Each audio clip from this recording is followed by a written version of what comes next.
Hello everyone. In this video you will build a markdown blog in Next.js 13. To initialize application, go to beta.nextjs.org. First create a posts directory where all the posts will be stored. Then open your dev server using npm run dev command. You will see something like this. To create a p is go to the pages API directory and create a file epost.ts.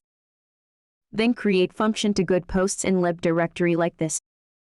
Import the function to post.ts and send the data as response. So our API is working at http://localhost 3000/API/post. Then create another API which accepts post ID param and send a response post with content. Come to app.tsx and fert the data using URL and config options like this.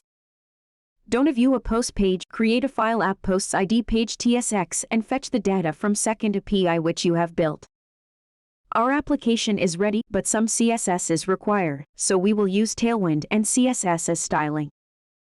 Install the Tailwind and typography plugin from the website.